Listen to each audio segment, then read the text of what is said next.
Hi friends నమస్తే. ఈరోజు వీడియోలో నేను హెల్తీగా పిల్లలకి లంచ్ బాక్స్ ఒకసారి ఇలాగ ట్రై చేసి చూడండి. చాలా బాగుంటుంది. ఎగ్ ఫ్రైడ్ రైస్ చేశాను.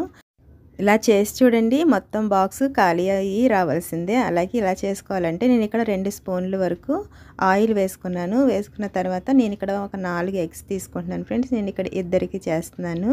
ఇలా వేసుకున్న తర్వాత ఒకసారి ఇలాగా కలపండి. ఇలా కలిపిన తర్వాత సాల్ట్ అలాగే కొంచెం పెప్పర్ పౌడర్ కూడా వేసుకుని ఒకసారి ఇలాగా కలుపుకోండి.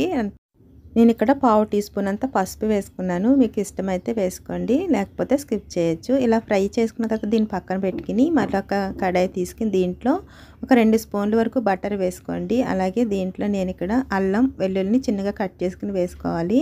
ఒక పావు టీ స్పూన్ అంత జీలకర్ర అలాగే కరివేపాకు వేసుకున్న తర్వాత ఒక పెద్ద ఆనియన్ని ఇలా కట్ చేసుకుని వేసుకోవాలి. వేసుకుని కొంచెం ఇది ఇలా ఫ్రై అయిన తర్వాత నేను ఇక్కడ క్యారెట్ అలాగే క్యాబేజీని ఇలా పొడవుగా కట్ చేసుకుని వేసుకుంటున్నాను. ఇక్కడ నేను ఫుల్ ఫ్లేమ్లో పెట్టుకుని ఇలా టాస్ చేసుకోండి. ఇవి బాగా ఫ్రై అయిపోయిన అవసరం లేదు. ఇందులో కొంచెం స్ప్రింగ్ ఆనియన్స్ అలాగే సాల్ట్ వేసుకుని ఇలాగా 2 నుంచి 3 నిమిషాలు అలా టాస్ చేస్తే సరిపోతుంది.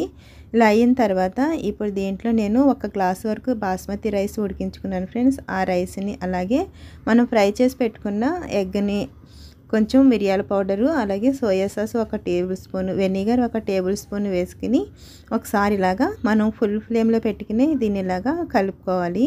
చాలా తొందరగా అయిపోతుంది. పిల్లలకి ఇలాగ టేస్టీగా మన లంచ్ బాక్స్ ఇచ్చినట్టయితే మనకి హ్యాపీగా అనిపిస్తుంది. అలాగే పిల్లలు కూడా హ్యాపీగా తింటారు. చూసారు కదా, మన ఛానల్లో చాలా లంచ్ బాక్స్ రెసిపీస్ చేశాను ఫ్రెండ్స్. ఒకసారి చెక్ చేయండి. నేను డిస్క్రిప్షన్లో లింక్స్ ఇస్తాను. మీకు నచ్చినట్లయితే ప్లీజ్ లైక్ చేయండి, షేర్ చేయండి. ఫస్ట్ టైం చూస్తుంటే సబ్స్క్రైబ్ చేసుకోండి. Thanks for watching.